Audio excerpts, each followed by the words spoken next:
你好，滨海市110。Kisah diawali dengan adegan aksi kejar-kejaran antara polisi dan sekelompok mafia, di mana si kapten polisi berhasil menyusup ke dalam mobil mereka yang tanpa susah payah akhirnya si kapten sampai ke markas mafia itu tanpa ketahuan. Sesampainya di markas, dua orang kakak beradik pemimpin mafia yang bernama Duan, Iman, dan Utis terlihat menyemangati bawahannya, di mana mereka harus mempersiapkan pengiriman paket dengan jumlah yang sangat besar dalam waktu kurang dari 7 hari. Yang ketika para bawahannya tengah sibuk bekerja, keluarlah si kepala polisi dari dalam persembunyiannya dan...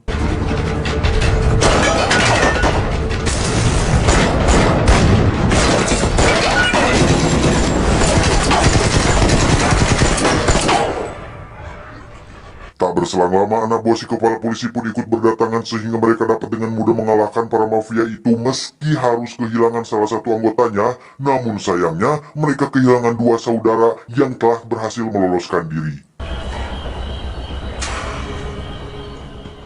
Sesampainya di rumah, hati Iman merasa sangat tergoncang lantaran adiknya yang terlihat kesakitan setelah mendapat luka tembakan dari si kapten polisi. Yang beruntung, istri Iman sudah bersiap dengan beberapa obat di tangannya sehingga bisa langsung mengobati luka Utis adiknya.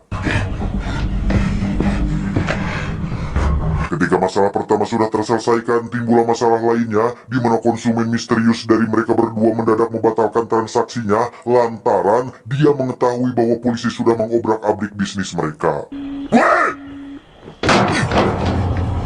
Melihat suaminya yang stres parah, istri Iman pun meminta agar dia segera berhenti dari pekerjaannya, yang pernyataan itu langsung dijawab oleh Iman dengan mengatakan bahwa ini merupakan kali terakhir mereka dalam menjalankan bisnis tersebut.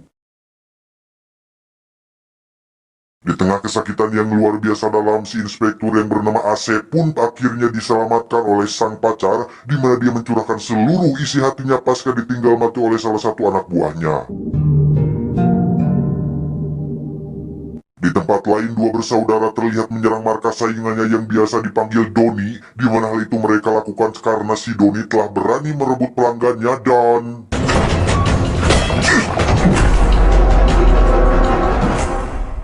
Pagi harinya, Asep yang masih bersama sang pacar pun merasa kaget setelah anak buahnya yang bernama Susan memberitahu bahwa Doni telah mati, dan dengan tergesa-gesa Asep langsung pergi ke TKP, di mana dengan kemampuannya yang luar biasa, dia dapat membayangkan reka adegan yang terjadi di sana.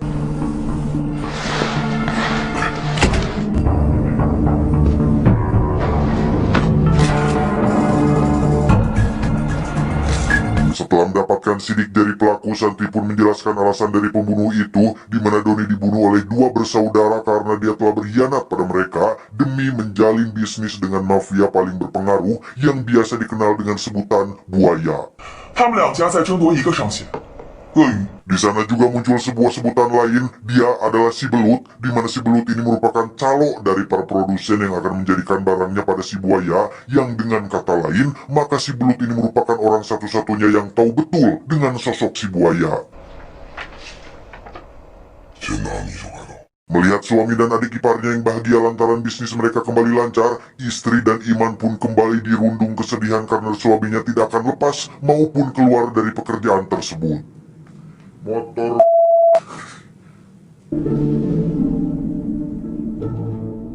Kesedihan itu pun membawanya kembali ke masa lalu di mana mereka bertiga masih hidup dalam kemiskinan namun dipenuhi dengan kebahagiaan, hingga pada suatu hari kehidupan mereka berubah 180 derajat dari yang tadinya sederhana menjadi orang serba ada setelah sang suami memasuki pekerjaan gelap dan menghasilkan banyak uang.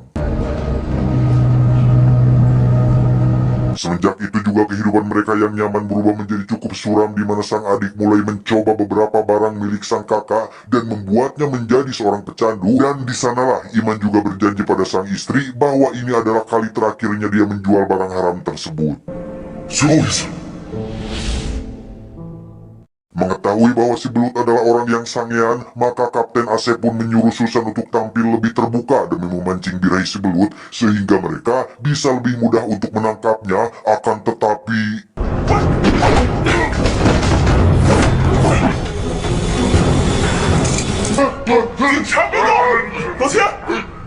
Sayang seribu sayang, ternyata orang yang mereka tangkap bukanlah si belut, melainkan orang yang cukup dekat dengannya. Namun meski begitu, mereka berhasil mendapatkan informasi di mana sebentar lagi si belut akan keluar dari persembunyiannya untuk berdoa di sebuah kuil milik leluhurnya. Setelah 1 hari 1 malam mereka berada di kuil, tidak ada satupun informasi yang mereka dapatkan terkait si belut, hingga ketika si kapten pergi ke toilet untuk cuci muka, samar-samar dia mendengar sebuah percakapan telepon yang mencurigakan dari toilet, yang ketika orang itu keluar, si kapten pun langsung ambil posisi dan...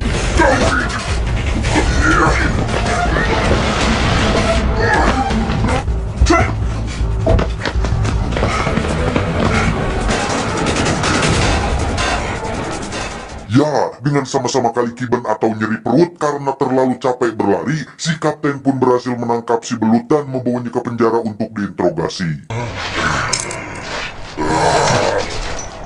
Karena si belut tidak mau diajak bekerja sama, maka si kapten pun mengeluarkan semua ponsel milik si belut sehingga membuatnya panik sendiri, yang membuat si belut akhirnya bicara tanpa perlu dipaksa.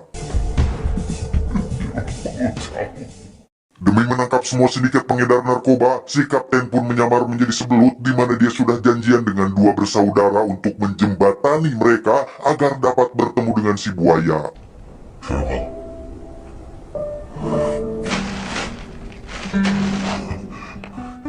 Di lapangan, si kapten mencoba untuk berperilaku layaknya si belut agar tidak membuat mangsanya curiga, yang tanpa disengaja dia malah bertemu dengan sang pacar dan hampir membuat penyamarannya terbongkar.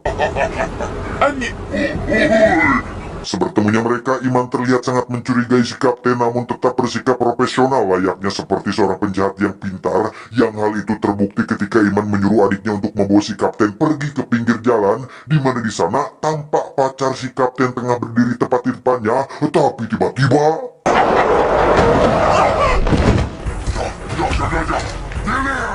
Di sebuah lorong kecil, Susan tak sengaja melihat seorang OB mencurigakan yang ketika dia hendak menangkapnya, tiba-tiba si OB itu pun mengeluarkan sebuah senjata dari sapunya dan... Beruntung Susan selamat dari tikaman tersebut berkat sang pacar yang mengorbankan diri untuknya. Namun meski begitu, Susan harus menerima kenyataan pahit bahwa sang pacar akan mati setelah menerima tusukan yang bersarang tepat di jantungnya. Malam harinya, si kapten yang tidak mengetahui apapun bersikap seperti tidak terjadi apa-apa, yang hal itu pun langsung memicu kemarahan Susan, di mana dia langsung memulai perdebatan dengan si kapten yang di ujung kalimatnya dia mengatakan bahwa sang pacar telah mati karena berkorban untuk menyelamatkannya. Sementara yang lain menangis, si kapten langsung pergi ke tempat tahanan untuk melampiaskan kekesalannya, di mana aksinya itu berhasil digagalkan oleh kepala polisi sehingga dia pun langsung dimarahinya karena telah melakukan tindakan yang sembrono. Karena pengaruh 2 bersaudara semakin besar, pihak kepolisian pun membentuk sebuah tim khusus yang dipimpin oleh Kapten Asep, dan setelah pembentukan itu, hampir semua polisi mulai bergerak dan menangkap seluruh mafia yang mempunyai keterkaitan dengan narkoba, baik itu berasal dari pihak 2 bersaudara maupun saingannya. Tampak terlihat Uti sangat kesal pada sang kakak setelah mengetahui bahwa dia dan istrinya akan pindah ke tempat lain, di mana setelah kegagalannya bertransaksi dengan buaya membuat Duan Iman menyerah akan pekerjaannya dan memilih untuk pergi sejauh mungkin dari dunia tersebut dengan sang istri. Namun hanya dengan 1 buah panggilan saja niat baik Duan Iman pun sirna seketika, di mana usahanya selama ini akhirnya membuahkan hasil karena dia akan segera bertransaksi dengan si buaya.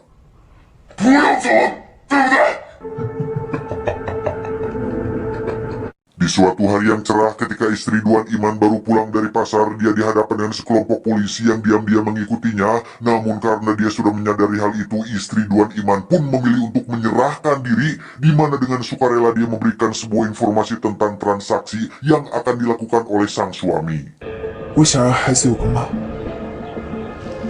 Di hari H, ketika Duan bersaudara itu hampir melakukan transaksinya dengan si buaya, tiba-tiba mereka dikagetkan dengan kepungan sekelompok polisi, di mana dengan poporoseh mereka pun mencoba untuk melarikan diri dari polisi tersebut, akan tetapi...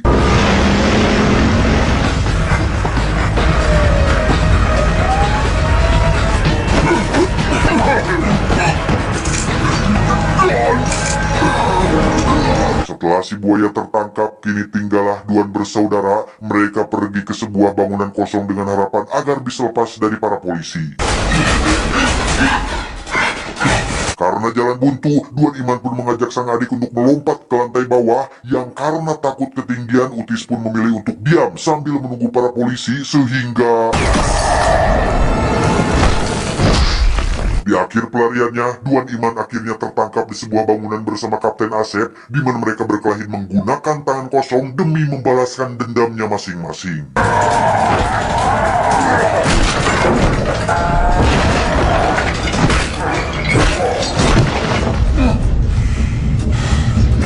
Pada akhirnya, si kapten berhasil membunuh Duan Iman meski dia sendiri dipenuhi dengan luka yang tidak terhitung jumlahnya.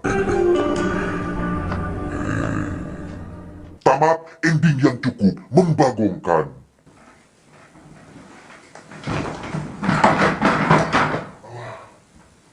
Aduh, labuh, oi. Aku jatuh dari kursi nih.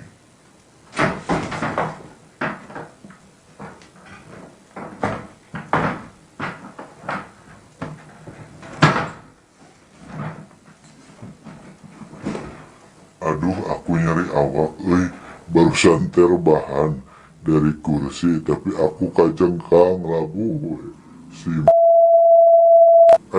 sensor mang editor pas ngomong habis si koneng, ulah curhatan nama. Hari ini guys, aku sangat liar sekali, lelah.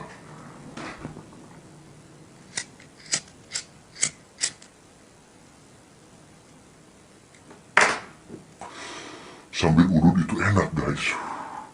Kita itu harus hidup dengan menikmati semua yang terjadi di dalam hidup ini.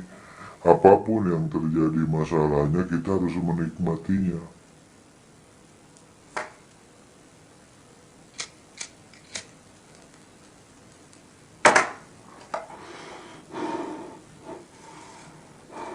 Teman-teman rebahaners yang suka mancing, coba dong di-spill tempat-tempat mancing yang seru gitu. Kalau selama ini kan saya dan teman-teman IQ7, walaupun saya tidak terlalu suka mancing ya, tapi kalau ramean mah hayulah suka mancing gitu. Padahal mah itu tara di tahun terang ngusuk tepat di daerah rasa ngusuk. Tapi kalau teman-teman kan kemarin saya sempat curhat di video IQ7 bahwa menunjukkan tempat mancing itu sebenarnya bukan saya, itu tim IQ7 yang sedang mancing. Saya mah menikmati hasilnya saja.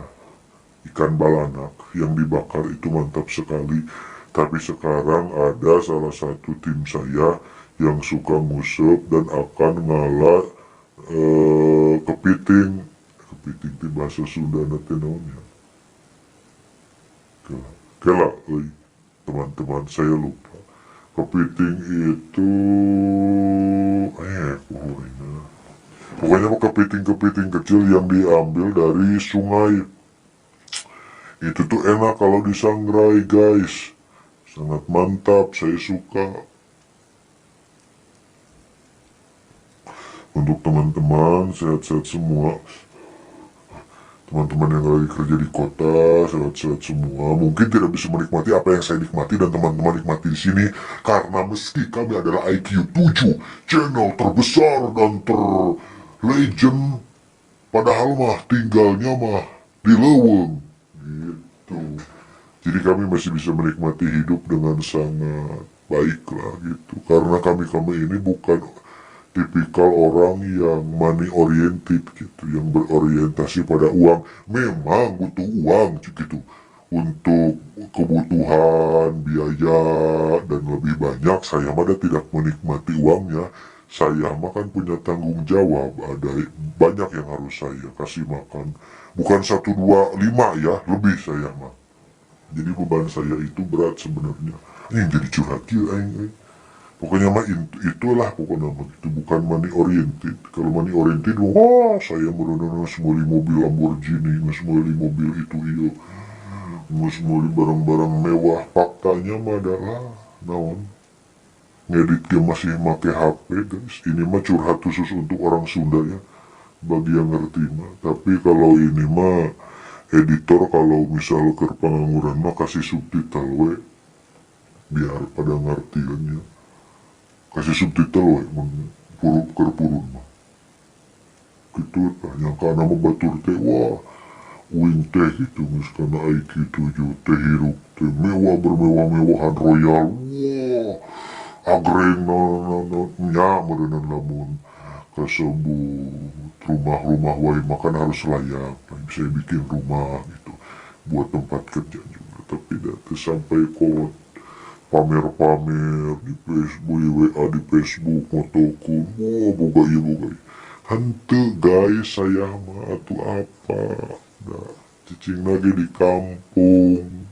Yang penting mah wing mah bisa udut, jeung nyato ke masih sok jeung iya jeung peda. Nah gitu.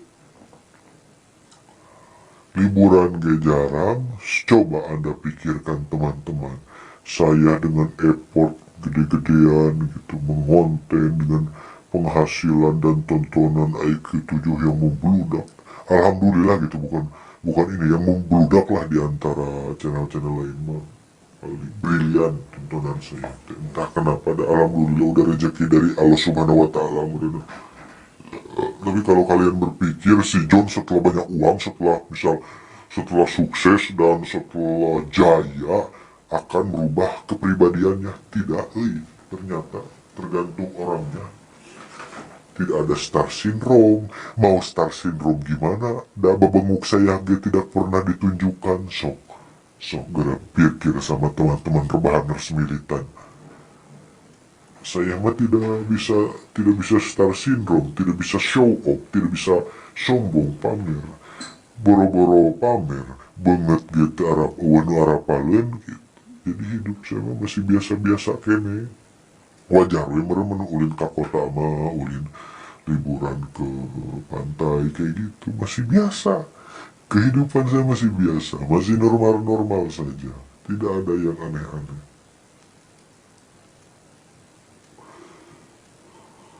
Merintis dari nol bro. Sepertinya orang lain mah bakalan sanggup we. Pas saya kerja di kafe itu udah mulai ngonten tahun 2017 teh, udah mulai ngonten. Dipandang sebelah mata gitu, gak ada yang yakin. Nah naonan sih kamu John mengonten kayak gini, emang ayah duitan, emang berfaedah. Tapi tetap saya lakonin. Akhirnya kan beberapa tahun, sudah 2 tahun, ketiga tahunnya tuh ramai setelah ke alur film.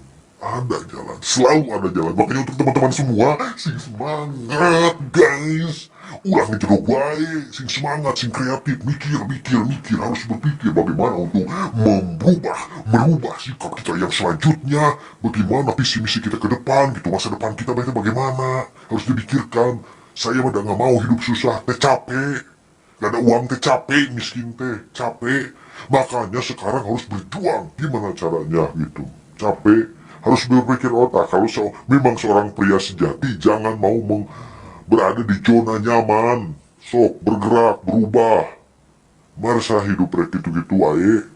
Wing ripuh sarua baheula mah anyes, ripuhna lieur.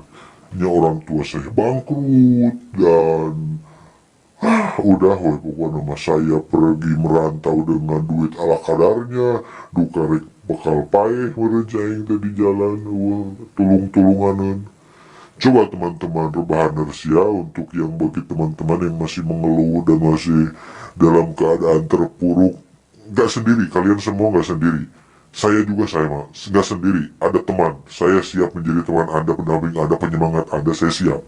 Ada kok, buktinya bukti nih, buktinya bahwa dari nol, dari keterpurukan bisa bangkit. Kalian juga bisa, 100%, sangat mungkin. Jadi yang terpenting sekarang mah sehat-sehat aja, jaga kesehatan biar pikiran tetap fokus, visi dan target yang sudah ditetapkan dalam pikiran itu tercapai. Itulah ya teman-teman, terima kasih sudah kelamaan curhatnya. Anjing gimana durasi curhatnya lebih panjang dari durasi film. Nah Segitu saja dari saya. Terima kasih. Saya juga sambil udut. Entah kenapa ini saya tuh sedang lalumse, mudah tas nginum bodrek, jadi rada tuno, ngomong jadi itu para rugu. Gak mabok ya, saya tidak mabok, saya tidak suka minum alkohol. Sekali lagi saya tidak suka minum alkohol. Saya cuma mabok bodrek.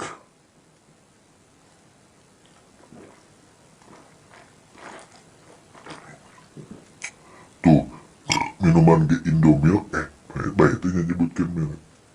Minuman Indomie, susu, itu ngopi, dacan ayah si bohe.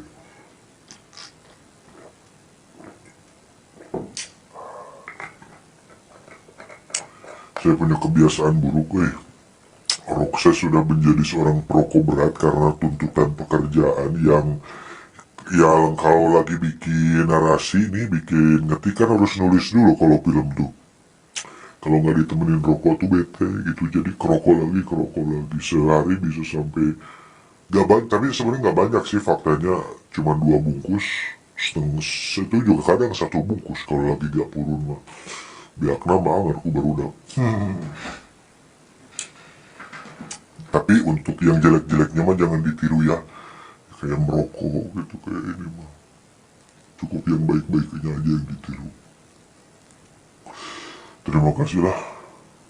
Saya mah bukan ustad, bukan ceramah, cuma hanya ingin sharing aja, curhat gitu. Saya mah bener-bener apa yang saya katakan mah fakta gitu, apa yang bukan fakta tuh udah saya alami dan tidak ada yang ditutup-tutupi, kayak begini adanya. Tuh itu semoga menjadi inspirasi buat kalian semua ya. Sehat-sehat buat teman-teman semua, thank you. Dan jika setelah ini saya sudah tidak ada atau mati, maaf ya teman-teman jika saya pernah ada kesalahan dalam menyampaikan narasi atau kata-kata saya yang kurang enak didengar semua teman-teman. Tapi jujur, saya selain teman-teman rebahanas gak punya teman-teman lagi. Saya mah seorang introvert, penyendiri. Kadang ada kalian yang menonton, kalian lah teman-teman saya mah sebenarnya mah. Kapan-kapan kita ngopi bareng lah, nongkrong ya. Terima kasih buat semuanya. Assalamualaikum warahmatullahi wabarakatuh.